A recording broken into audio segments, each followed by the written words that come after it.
Hello, everyone, and welcome to the second episode of a brand new season at Across STEM with YSI.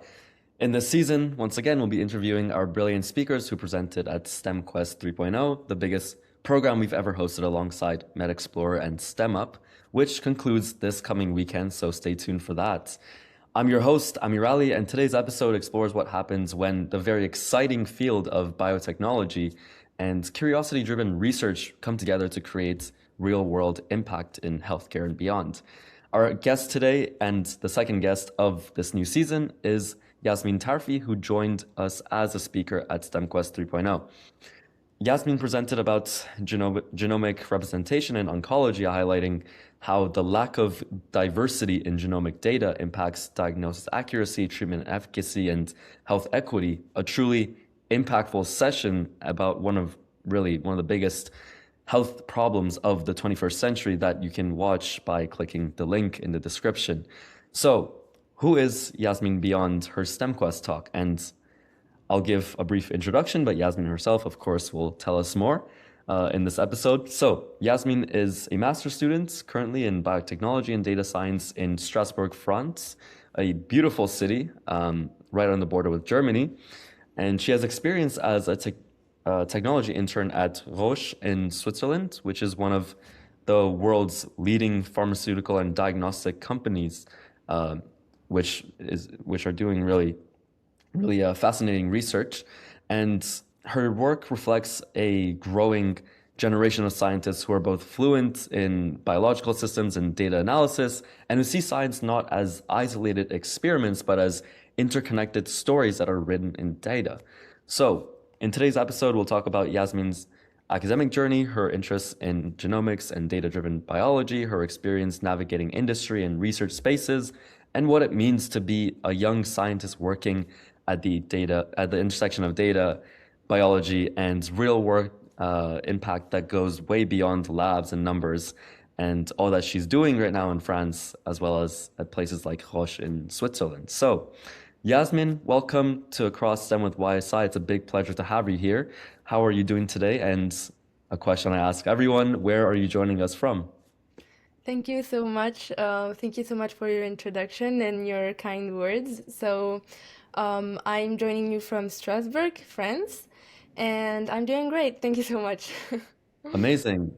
Amazing. So I learned about you first and what you do through STEMQuest 3.0. So I'm really glad that you presented at this program so that I got to learn about you and so that others could learn about you as well. And I watched the incredible presentation that you gave at the program. I'm curious, what inspired you to talk about the underrepresentation of genomic data in cancer research and the consequences to that? Well, thank you. So I had to write my bachelor thesis. So I had to write it about, I knew I wanted to write it about a biological subject and related to cancer because I didn't do biology studies. I did a double bachelor's degree actually in economy and languages. So you can see how that's a bit far from Yeah. what I'm doing now. But my economy bachelor's was purely mathematic and informatics and programming and code. So I was really only doing that, and it was applied to economics, but it was really, mathematical statistics. And when I was given the opportunity to um, kind of guide my research on the field that I wanted. So I could have made it economical, and it would be more so economics based, and it would have been easier for me. But I have always had a passion for biology, for health, even though it's not what I've went to in the first place in my bachelor's degree. It was always in the back of my head. I was really interested more, about the world, how the world works. And so, economy, politics, geopolitical relations, international relations. And the more I learned about it, the more, the little biology side, my biology interest kind of peaked, kind of, took more place in my head. And I thought, if I'm going to put energy in my research, I should do it about something that I'm passionate about. So I started researching so cancer, because it's a subject that really interests me, because of its diversity, because of its um, impact, and how it changes people's lives. So I started doing some research, and I have North African roots, so I started, researching and investigating cancer in Africa. And it really shocked me, like, the lack of information really shocked me. And when you compare the lack of information about cancer with the mortality because of cancer, so the cancer rates in Africa, it's just really astonishing, because it has the highest mortality rate. So people die from cancer in Africa more than anywhere else, but we have little to no information about people's genetics, we don't know what is going on the the bodies and the health of these people. So it was really shocking for me, and I thought, this is something that needs to be talked about. If I'm given the chance to, guide my research wherever I want it, I need to talk about this. So that's why I wrote my bachelor's degree on how pharmaceutical companies can and adapt their pharmaceutical innovations to the needs of developing countries. And I focused it on Roche's work in sub-Saharan Africa, because it's really the region of the world that has the highest mortality rate because of cancer, and the lowest survival rate, the lowest, the diagnosis there takes a lot more time than in other places. So I really kind of wanted to put a light on the subject. So yeah, I guess that's how I came to talk and to be really passionate about this subject. It's because when you really do the research, you you see that, everything, every drug, every therapy that's been discovered for cancer, most of it, it's directed to European and North American populations. And of course, it's a need. We have to put the work for these regions as well, but we have to also admit that there's a part of the world that is being forgotten, and that's not normal. And diversity is important everywhere, but it's even more important. I mean, inclusion is important everywhere, but it's even more important in health. So yeah, I hope that answered the question. Yeah, wow, that's incredibly impactful, honestly. I mean, Thank you. as you said, there's so much inequities like that exists. I mean, you have, first of all, a lot of inequalities between genders, like males versus females. Unfortunately, females sometimes or often, especially in places like North Africa, you know better, they get denied of certain rights, and Yes. that probably plays a role in treatment access as well. And then as a whole, when you compare the populations, let's say North Africa compared to, like you said, Europe or North America, a lot of North African countries don't have the same access that Europe and North America has. Yes, So absolutely. I mean, we're living in 2026, but we still have these huge problems that have to be addressed. Exactly. And there's still inequalities really everywhere Mm. I can think of. And you would know more about this, but I mean, you just have to get down to the root of the problem and see why they exist, why in some places they're not even improving. And Mm. so what you're doing is really impactful. Thank And so I'm curious about that. I mean, what do you see is the number one factor behind these inequalities, and why is it that certain treatments don't exist, or people don't have access to them in North Africa, while a lot of people in places like Europe have access to them? Why do you think that is? What's like the number one reason or a few reasons why? So I could really answer your question with one word, which would be profit. So when you look at it, the European and North American market, so pharmaceutical market, are a really huge part of these economies, and they bring a lot of money to pharmaceutical companies, and they're very, very profitable to them because, of course, designing and making drugs is very expensive, and I feel like they think they only get a return of their investment if they sell it in Europe or if they direct it to populations in Europe and North America. And yeah, that's one of the things I found in when during my research is that the number one factor is profit, is money gain, and they see that it works, so they just continue it, even if they see that other regions in the world need it a lot more than these populations. Um, yeah, so that's the number one reason. The other reasons I think maybe it's easier, to research about European and North American populations. They don't have to adapt themselves to the reality of people living in sub-Saharan Africa or in Asia. They don't have to learn because there's a whole it's a it's almost a sociological matter. They can't just go into um, a, a city or a community and enter and ask them, come, come with us and we will do some research about your genomic information. It doesn't work like that. There's a certain culture. They have, certain it's different there.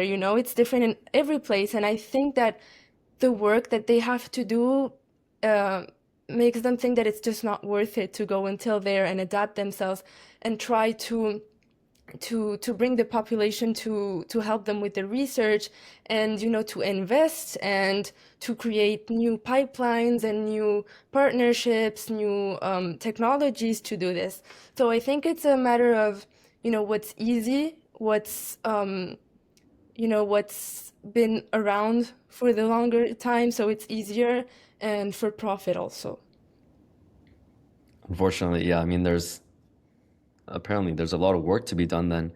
Exactly. But yeah, I mean, that's the nature of it. It's all a business if you think about it, really. Yeah, And I mean, not to take a stab at pharmaceutical companies, but I mean, really, they go for the money they would make from their products or their medications that exactly. Yeah, they produce over the actual health of people and their accessibility to these medications. I mean, thankfully, there are certain organizations that are uh, they're they're raising funds. They're getting people to donate to charity and then to build clinics or hospitals and uh, pharmacies, whatever, in places that are yeah, less privileged.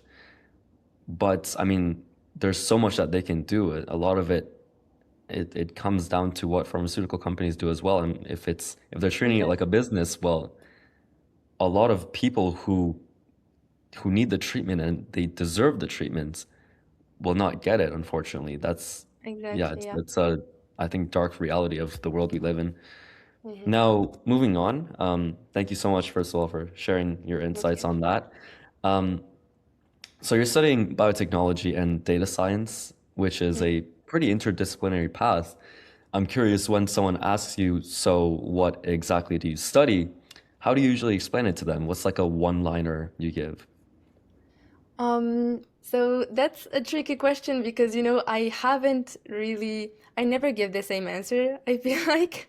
But I think it would be a combination of, I study biological data to interpret it, to take solutions, to make decisions and take solutions from it. And I think that would be a one-liner, but it's maybe a little bit too simple for what we do because it's so interdisciplinary. We do so much, And yeah, but I would say it's the main thing is really analyzing biological data, whether it is, you know, genomic data, molecular and cellular biology or immunology. It really comes down to analyzing it and trying to make something of it in the fastest way possible, because in this day and age, we know how to analyze data, but the most important thing is to do it at a large scale and fast for the patient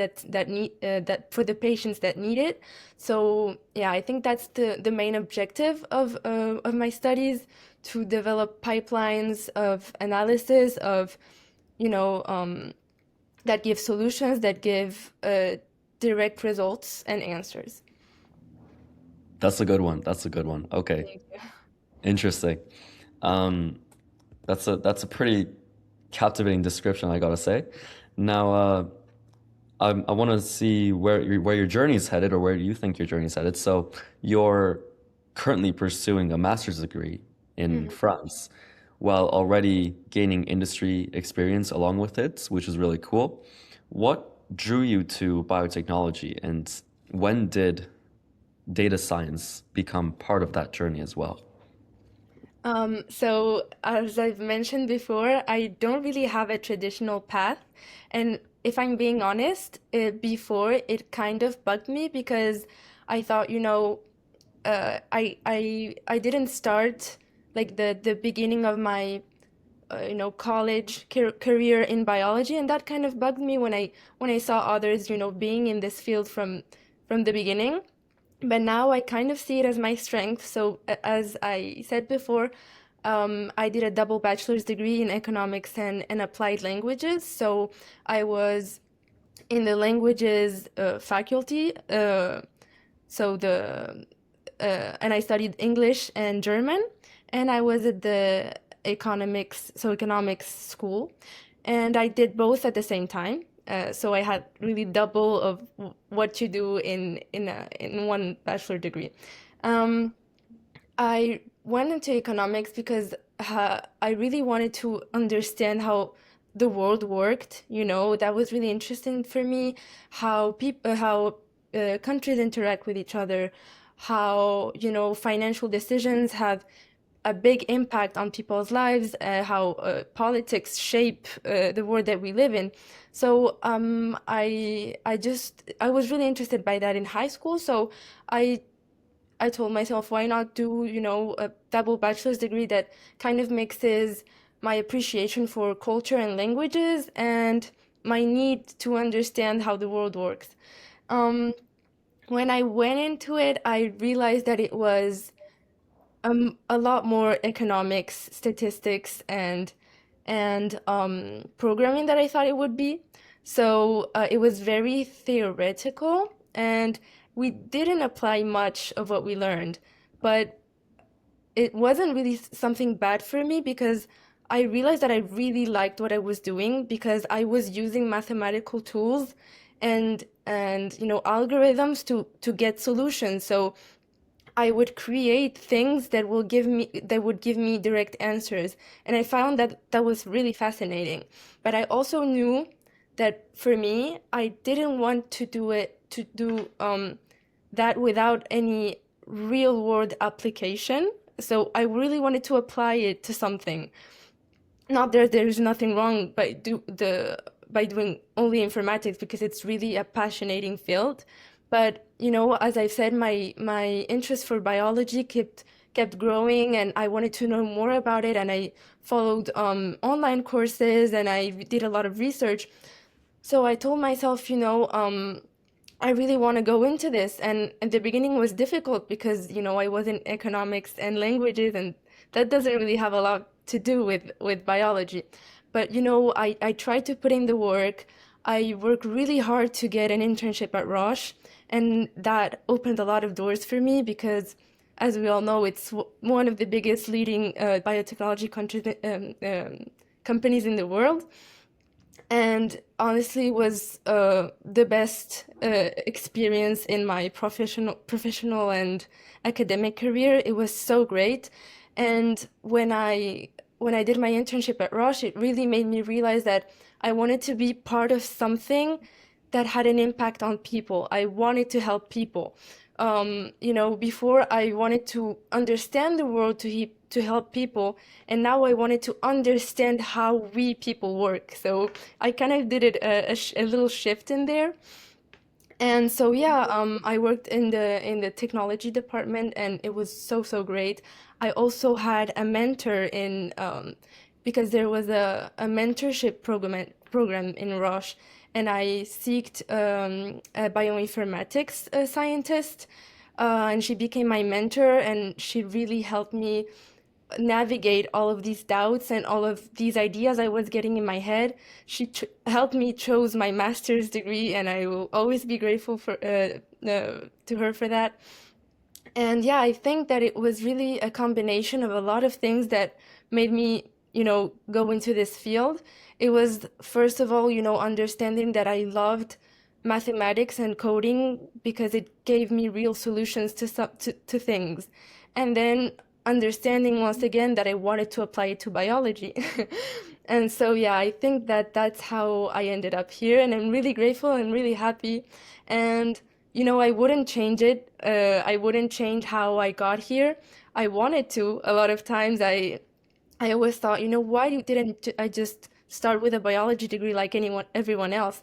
But right now, I'm really happy that I went through all of this. Thanks to my bachelor's degree, um, I really learned how to develop resilience, how to do a lot of things at the same time, how to, grow. And yeah, I think it's a combination of all of these things that made me go into data science and biotechnology. Yeah.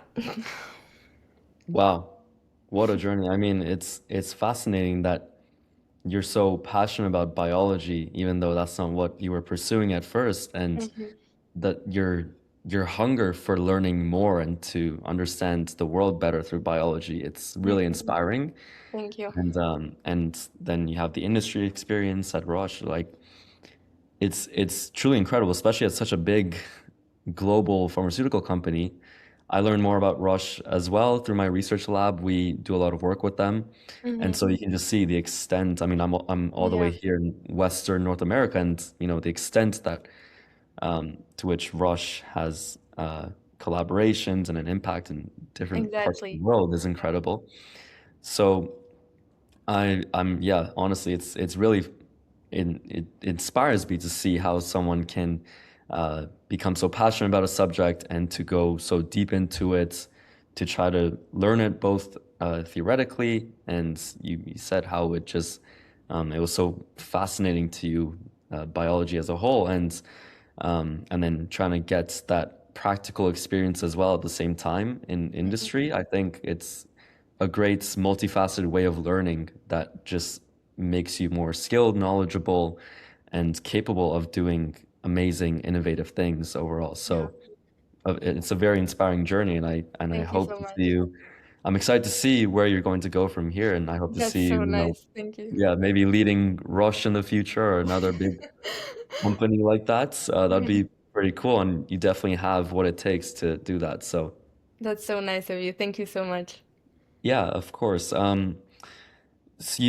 Let's talk about Roche actually more. You interned at Roche in Mhm. Switzerland, which is a huge step early in a STEM career. I mean, anyone's STEM career, really. What was that experience like, and how did it shape the way that you see real world science? So the thing about Roche is that I've always wanted to work for them. Always, since I was in middle school, actually, because Wow. I am in Strasbourg right now, but I come from a little city that borders with Switzerland and with Basel, and I have family there. So I would be in Basel every weekend. And, in Basel, Roche, I don't know if you're familiar with it, but it's two really high towers, it's skyscrapers, I think they're called. I've And I've seen the skyscrapers. I didn't know those are from yeah, Roche. they're from Roche. Part of Yeah. Roche? Oh Yeah. wow. Okay. Wow, Hmm. that's incredible. Yeah, and in Europe, in this region, we don't have a lot of skyscrapers. It's Hmm. really like low Yeah. houses, and those were the like the first skyscrapers I saw in my life, and everyone knows it. Everyone that lives in this area knows the two Roche towers. That's what we call them.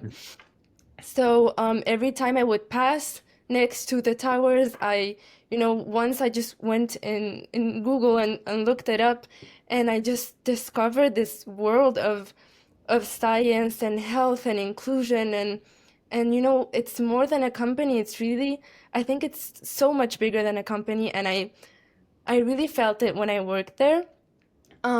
So I've really, I've always known that I wanted to work there. I wanted to do something there and be a part of it.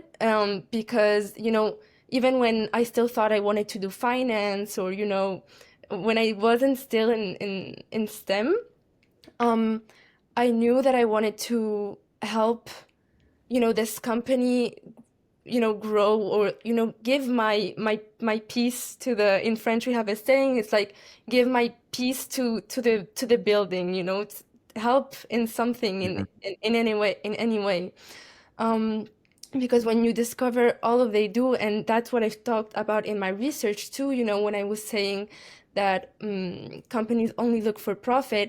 In my bachelor's research, I took Roche as an example because it was one of the only biotechnological companies that had done work in sub-Saharan Africa and that had funded research and therapies for women with breast cancer in sub-Saharan Africa, and they Wow. developed partnerships, and they did it all without really, it wasn't profit based, and that's something that really stuck with me and really made me realize that I really wanted to work for a company like that. um, so my experience there was great. Like I've said before, it was the best experience of my academic and professional career. It's really feeling accepted, feeling like you matter, and like what you have to say matters, and what you're doing is helpful, and everything. The I think in English it's the motto. So the motto of Roche is um, doing now what patients need next. And I think that really speaks a lot about their philosophy. They're always looking to get better, to be more innovative, to you know they really pushing boundaries, and I think that's really inspiring, to see a company always that's already so high and so so impactful, to always look for more, always look to help people, and putting the patient in the center of everything, Mhm. and that's really something that I really felt when I was working there, is that the patient is at the in the center of everything in every department, whether it's a department that has nothing to do with, the actual research and development or the drugs. Every department has this philosophy of always putting the patient first and doing what they need next. And yeah, it was really great experience. They have something for everyone. If you are an intern, a PhD, a postdoc, you are in for an entry-level job. They have so many opportunities. They're always looking for you to do what you want and to learn and to get knowledge and to be the person you want to become. And I think that in this, I would say, I'm sorry, I forgot the word in English, but in this landscape that we're in 2026, where we feel like everyone is really individual, it's, everyone alone, and that we feel like we're losing the sense of community.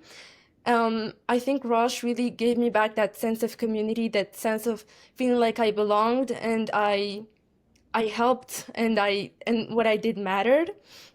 And so yeah, it was really great, and they really want to push the boundaries, and all while creating the best environment for their talent and their employees to thrive.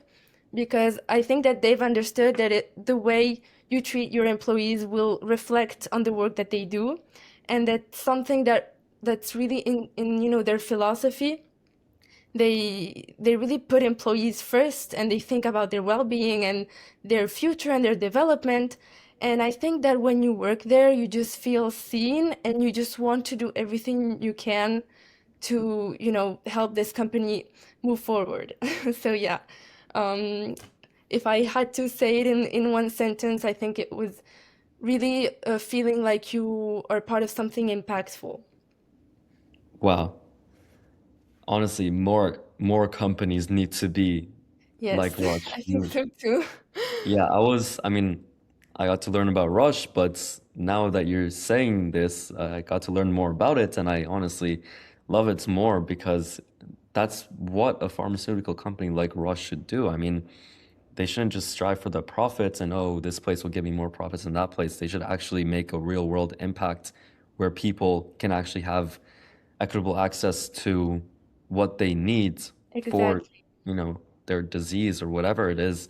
Um, it's inspiring that they've done a lot in sub-Saharan Africa as well.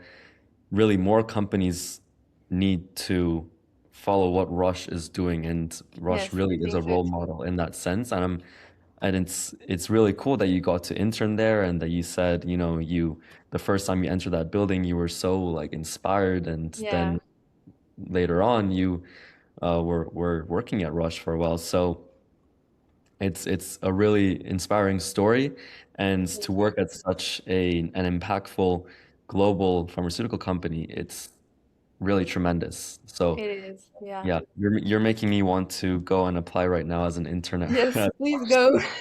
Yeah, for sure. I mean, I'll consider it honestly. It seems amazing, and It is. it seems like one of the great places to get industry experience, especially in healthcare. Yes, yes, totally. So, as you were interning at Rush, moving between academia and industry, it can be challenging. Now, what differences stood out to you most between university research and industry-driven innovation that you saw at Rush? That's a really good question.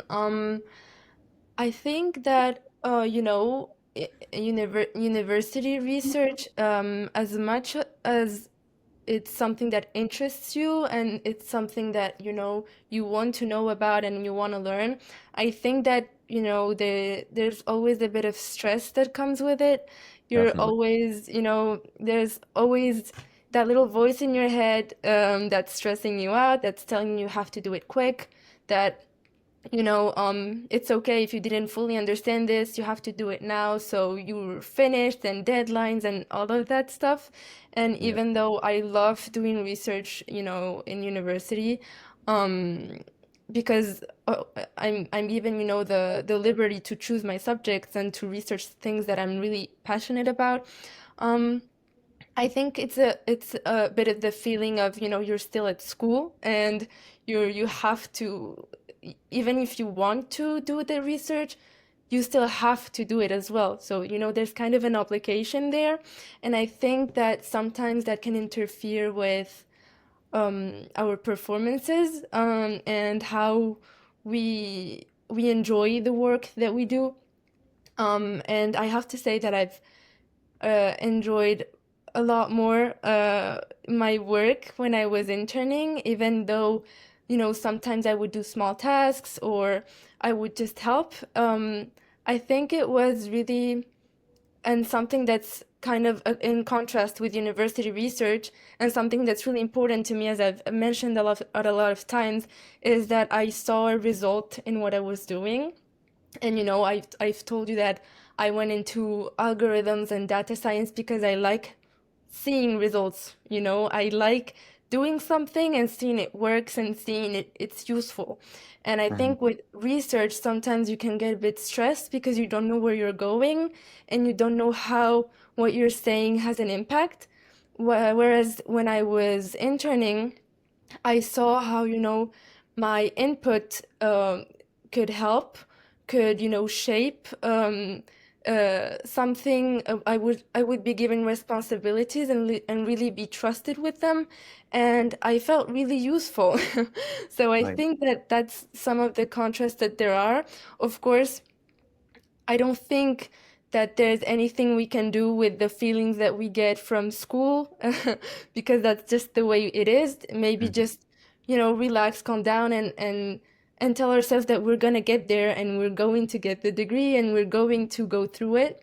But I think that maybe like internships or being in the industry, even if you can have a lot of responsibilities, I feel like you see the finish line or your results more clearly than when you're in university. So I think that would Mm. be some differences between the two of them. Yeah, that's an interesting point you brought up. I mean, with industry, it's just your research, it's like a pipeline. It goes directly into society in a sense. It has a direct impact, whereas Mm-hmm. university, of course, it's more indirect. Exactly. So in that sense, industry is more exciting for sure. Mhm. And yeah, I mean, again, especially if you work at such a global company, somewhere like Roche. I mean, it's just such a rewarding feeling knowing how much of an impact your research can have and how far it can go across the Exactly. world. Mm-hmm. So yeah, it's amazing that you've had that experience, and yeah, I can definitely see how industry research in that sense can be more exciting and Yeah. impactful. Mm-hmm. Now, let's talk about STEM, Mm-hmm. which is often seen as very rigid or technical, but your work suggests otherwise. And I'm talking more about your creativity and how you've connected some different uh, topics in STEM along with research. So, in your eyes, how do creativity and problem solving show up in your scientific process? So that's a really good question. I would say really it's a matter of, you know, taking a perspective and taking that perspective in a way that matters to you and in the way that you want the question to be answered. So I think it's really important in research, and I say this to, um, people who are doing my um, the degree I did, and I always tell them, choose something that you're interested in.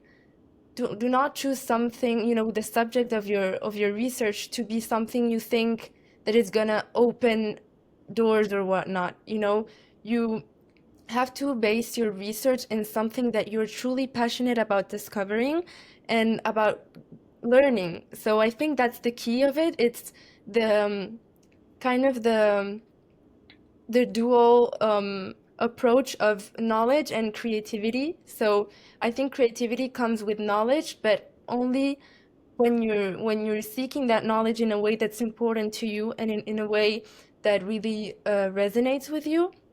And I would say that that's how I've tried, to go into my research. There's a lot of quote unquote, hot topics right now in STEM, and they're all very interesting, sorry. But I think that we have to choose something that we want to uncover, to learn about, something that's dear to us, that is important to us. It can be any field, any question.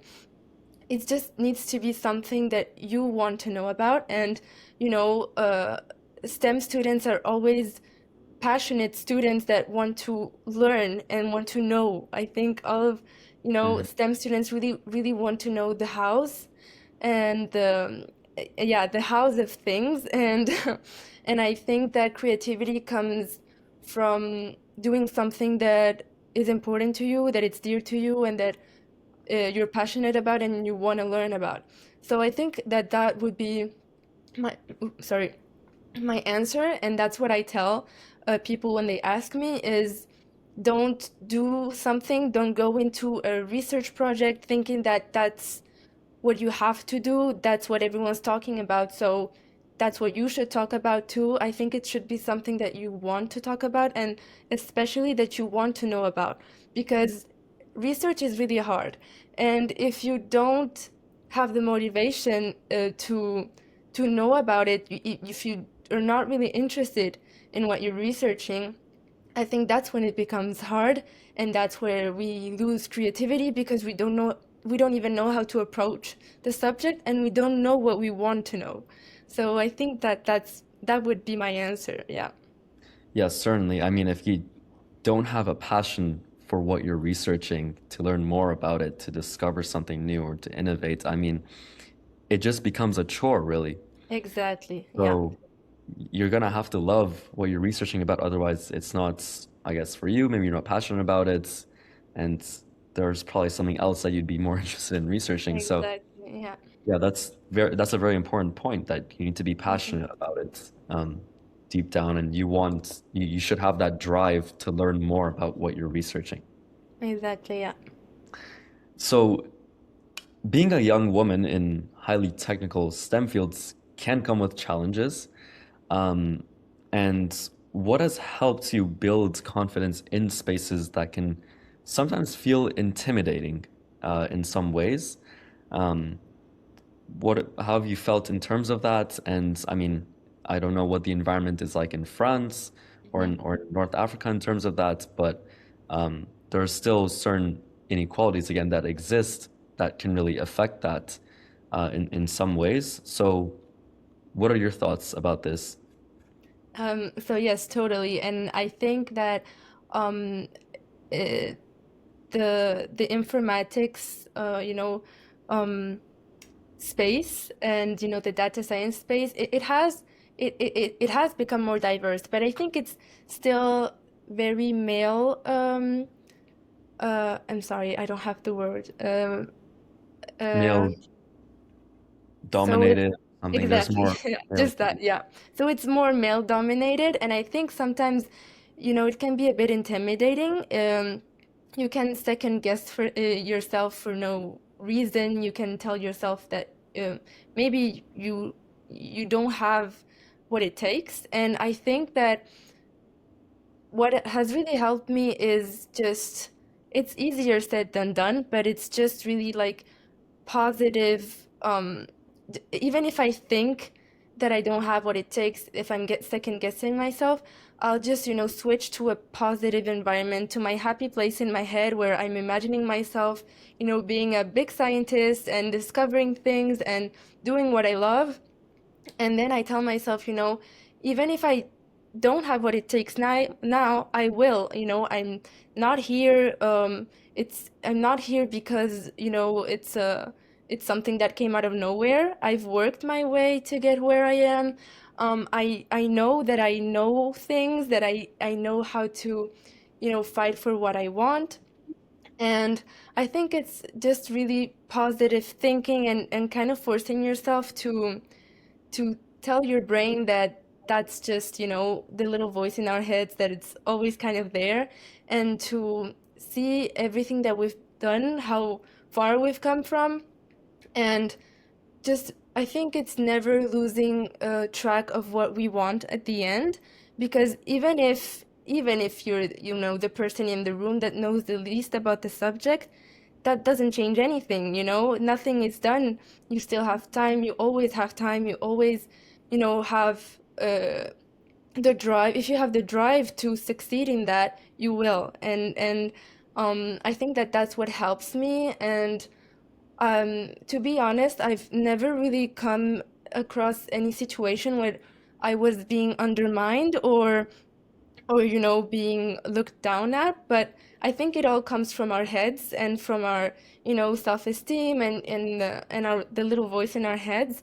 And I think it's just not losing track of what we want, of why we're here, of everything that we've done, and you know telling ourselves that we know that we have the a reason to be here, and the level to be here, and it doesn't come from anywhere. And I think that just really forcing yourself to think positively of yourself, and that telling yourself that you don't have anything to do, people being good don't have anything to do with not you not being good, and that doesn't define anything. And if it's not just a cliche thing that we say, but if you put your mind to something, you will get to it, no matter the obstacles, no matter how many times you fall down. But I think it's really staying focused on the end goal and staying motivated, and don't think not thinking, lowly of ourselves, because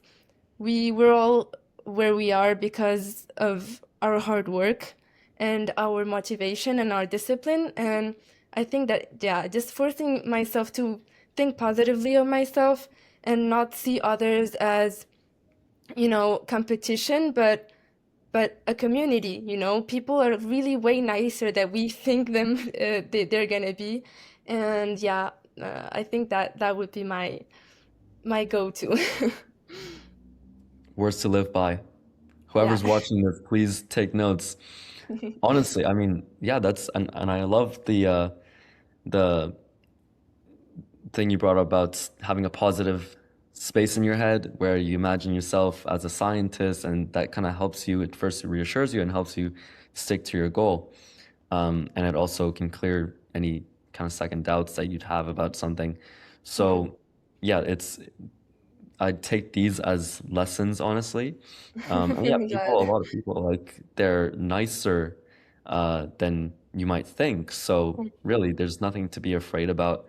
And as long as you stick to your goals and you believe in them, and that you really have belief in yourself to achieve them, you will get there. I mean, just Yes, having that faith in yourself and making sure that you do what it takes to achieve that goal, and not doubting yourself at any point, and even if you do, reassuring yourself that um, you know that as long as you're doing what you have to do, you will get there. I think that's just really it's as yes. simple as that. And Yeah. Yeah, exactly. And yeah, I always tell myself and others, don't close doors for yourself that you haven't even tried to open. So in our head, we tell ourselves that it's done, that we're not going to be able to, and we haven't even tried. And even if you try and you fail, you can try again. And I think that we students put a lot of pressure on ourselves to do it right the first time, to finish on time, but there's no definite time of doing something. It's not a race. just exactly, it's just keeping moving, just keep moving forward and going into what you want to do.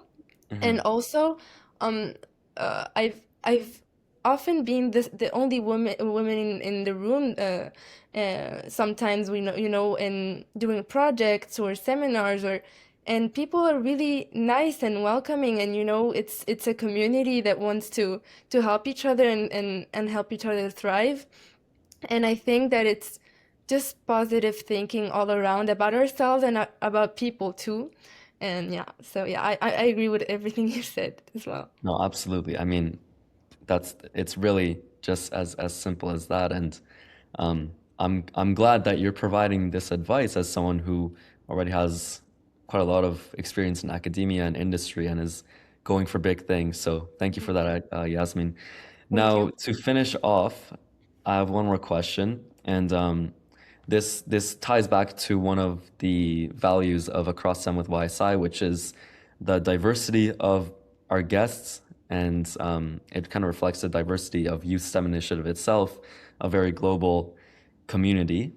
And so the question I have for you is, what's one STEM fact from France that you would like to share and that you think would be interesting for the audience to get to know STEM in France better and France itself better?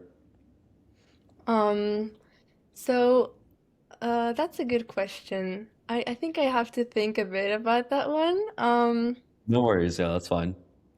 I would say maybe how the educational system here, and specifically in France. So I don't think that this exists somewhere else, but here, so most of STEM, so of course there's a university and college, and people do a bachelor's degree and then a master's degree. But people who want to become engineers, or go to big schools, have to do 2 years of what we call preparatory class. Maybe you do have that. Maybe it's called prep school. But here it's really like prestigious. It's called Hmm. prepa, and only the best students from high school go to prepa. It's 2 years of intensive work. These people do not do not get a break. They work every single day. They have exams every Saturday. They don't have their weekends, and they're Even the really, really weekends. hardworking. Yeah, and so to get to kind of big schools, what in America you have Ivy Leagues. I would Yeah. say the Ivy Leagues of France would be big schools like so engineering schools like Polytechnique, um, uh, schools like ENS. So these are just the names of the school, but of the schools, but it's 2 years of really hard, intensive work, and it's kind of really hard to get into it. And I think that, talking about diversity, I would kind of it could be I would I'm not completely, um I don't completely agree with this system, I would say, because I think that it's not very inclusive. And as because we're talking about inclusion, there's people who have their whole family that have done these prepas and that have gone to these big fancy schools that open doors for you everywhere, but there's a lot of disinformation. So for example, I had a friend that whose parents had done these prepa classes when they were younger, and they went to big fancy schools. And my friend knew what a prepa was since she was 11 years old, and I learned about what that preparatory class was when I was 18 and when I was choosing my bachelor's degree. So I that really struck me, and I thought, for a country that is, very open and is seen as inclusive in the educational system, I think it's really, a shame that getting into big schools, it's so hard, because there's a lot of disinformation. They don't tell us about this in high school, and it's kind of like they want to keep it their little private club. When I know so many people that are qualified and that will do great and in these schools, and that they would have a real impact going into places like that. So I think that would be a little fun STEM fact that is not so fun, but kind of links back to the subject of inclusion and diversity. And I think maybe the French educational system needs to do a bit of a better job on information on what we can do as students, and the opportunities that we have, and what we can study, and how we can impact the world in a way that matters to us in the in the subjects that we're passionate about. And so yeah, there's this little club, the little private club that I think would help. So more information about these classes would give a lot of students the chance to get into these big schools and do big things. And so yeah, I don't know if that exists somewhere else, but it's kind of something that I realized when I started my studies. Interesting. I mean, we have similar stuff in the US, although they would be kind of prep schools. Mm-hmm. As high schools, though, it's not like you have to go to like a, separate school Mm-hmm. to prepare exclusively for university. But there are some high schools that we have, especially private schools, that they design their curriculum and everything in a way that prepares you to get into, the top universities like Ivy Leagues. Mm-hmm. Although it's not as formal as France again.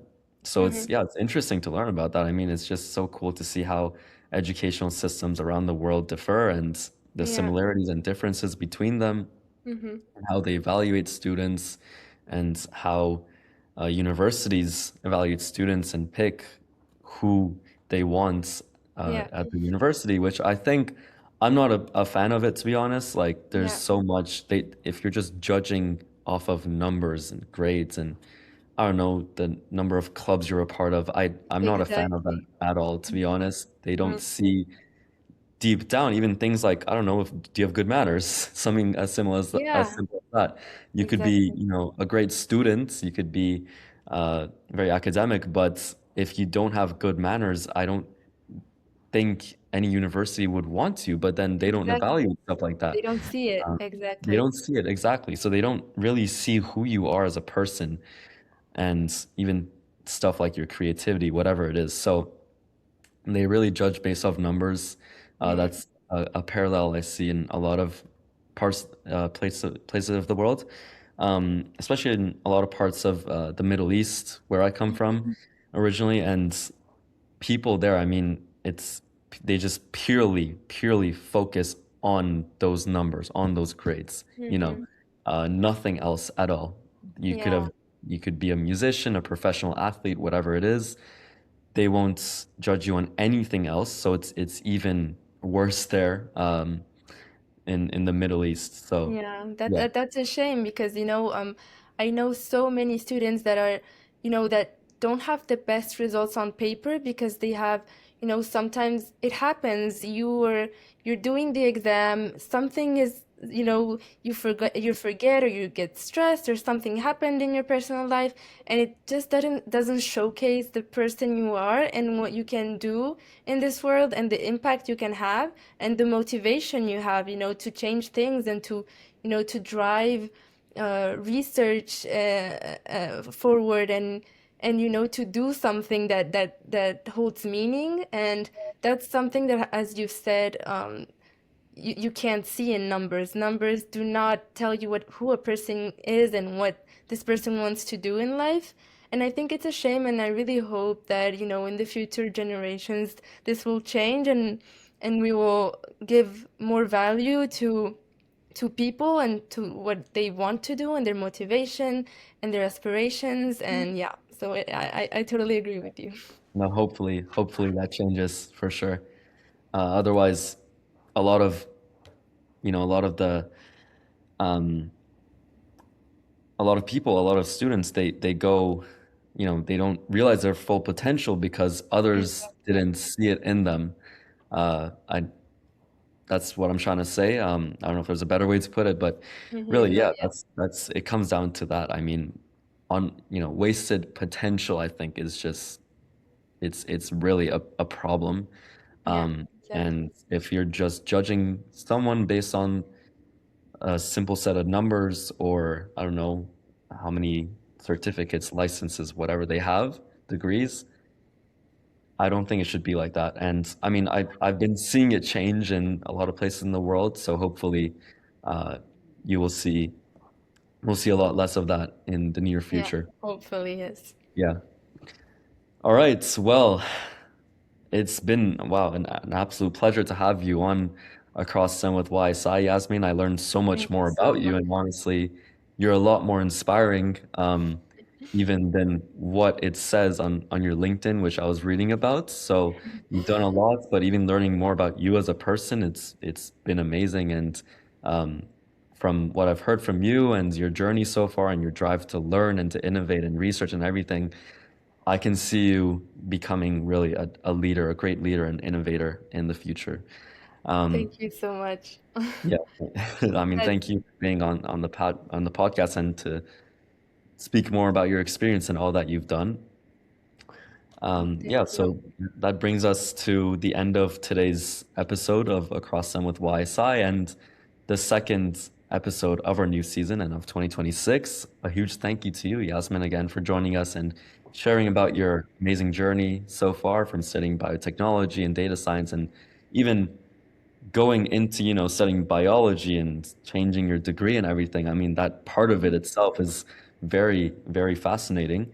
And also to working with genomic data and gaining industry experience at Roche and even contributing to conversations very recently at STEMQuest 3.0. You've done so much and are doing a lot of impactful things that really people do appreciate.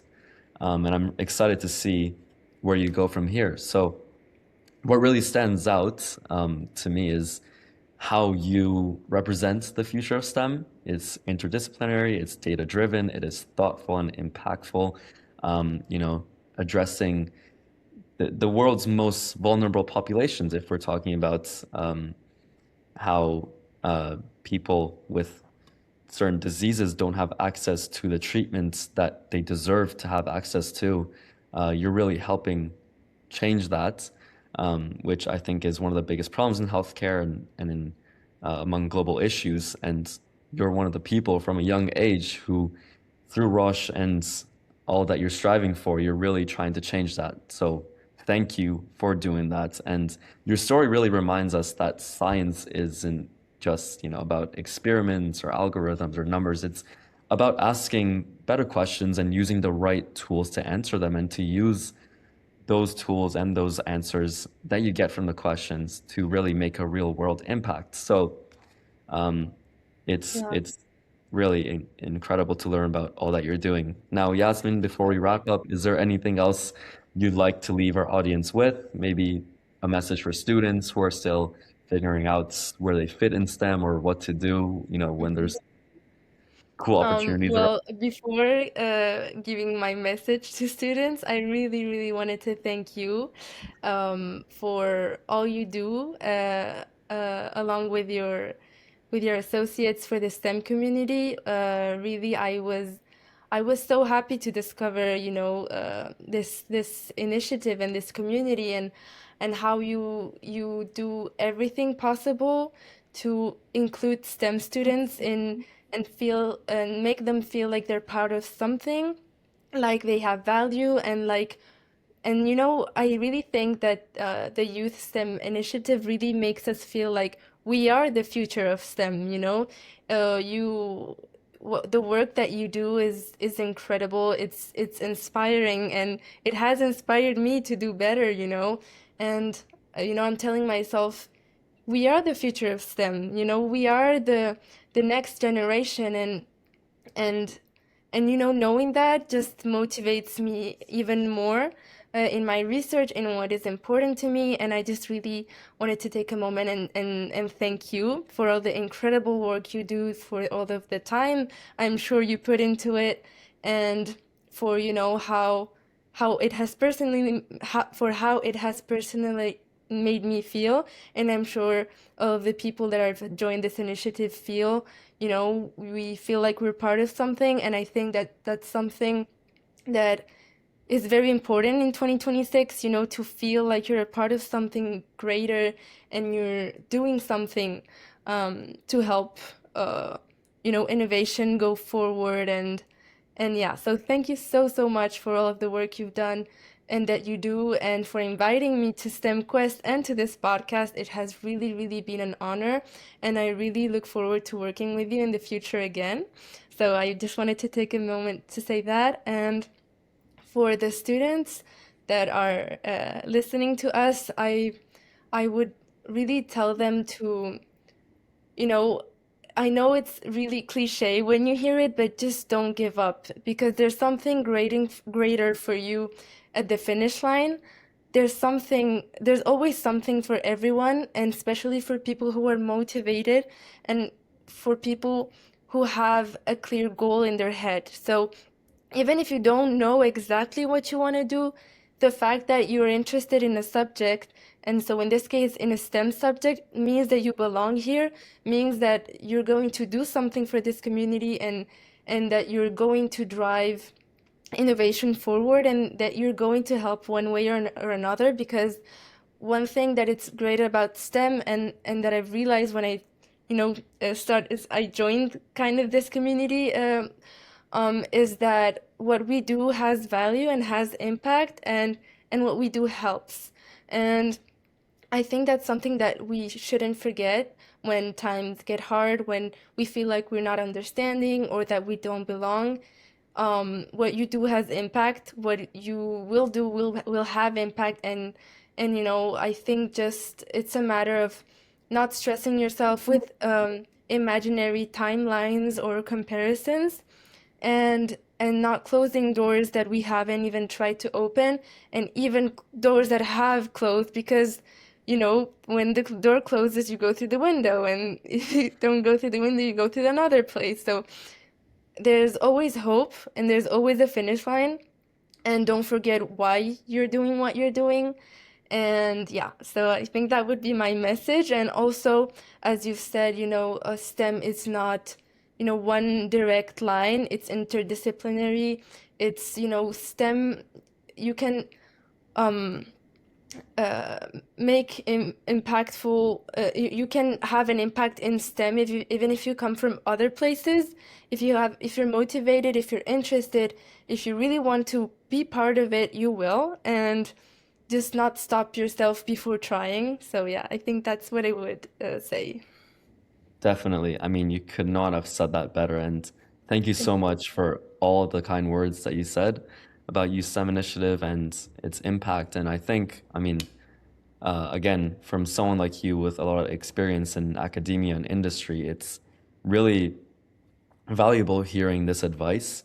And it's something that I'll relay to the rest of the community, and that I hope whoever is listening to this podcast really takes to heart and takes notes from them, because that's really what it's about. I mean, just strive for what you want, what your purpose is, and really believe in it, believe in yourself along the way, even when things get hard, and things will get hard Exactly. inevitably. You just have to face it with an open mind.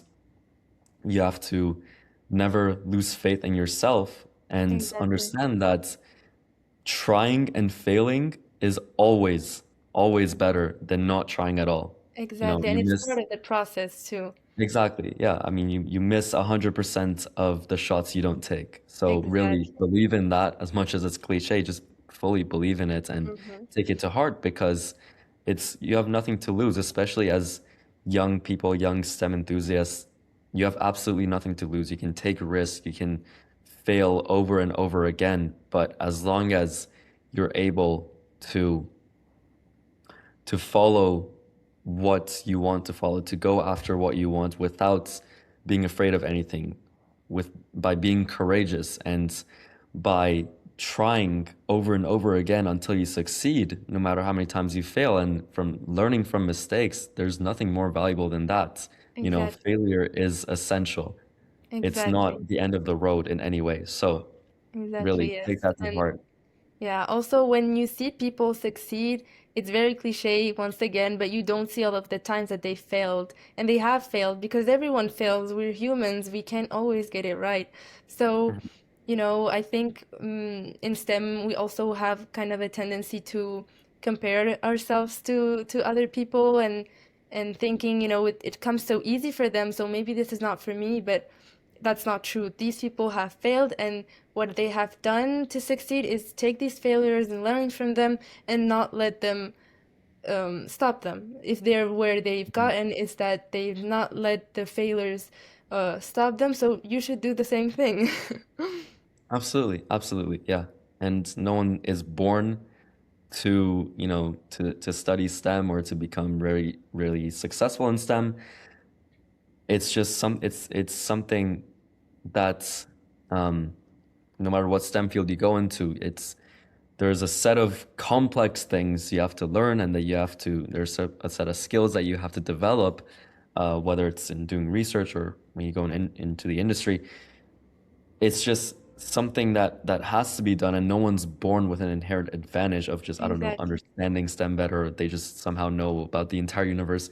No, whoever is very successful and who has made a great impact in STEM, they've gone there by not quitting when they failed, by, Exactly. you know, by sticking to their goals, by not, letting anyone or anything stop them from achieving what they set themselves on to achieving. So it's as simple as that. Stay with it. Things will get hard, but as long as you remain diligent and you're focused on that goal without losing sight of it, you'll get there for sure. Totally. Yeah. Well, what a way to end it. Some incredible advice from you, Yasmin. Thank you so much again for being on Across Time with YSI. I hope to have you back on the podcast in I the really future. hope to be back. Yeah, I mean that's what I say to a lot of guests like you who join us on this podcast. I see all the incredible things you're doing right now and that you've done already, and it just I can't help but imagine how far you're going to be in even a couple years time maybe. So I'm excited to have you back on this podcast and maybe next year, maybe in a couple Mhm. years, and then see how much you've grown between now and then, which I Thank know you. will be a lot for sure. So Yeah, well, keep it up likewise, and I'm really excited to see where the Youth STEM initiative goes in the future. And you also, individually, you and your partners are so inspiring as well. So, likewise. thank you so much. It means a lot. It honestly means a lot. Well, Yasmin, have a great day. And to everyone who listened to this episode, thank you so much. Leave your thoughts, give us any feedback, and I hope you learned a lot from Yasmin because I certainly did. Thank you Take so care. much. Have a great day. Bye. Have a great day. Bye bye.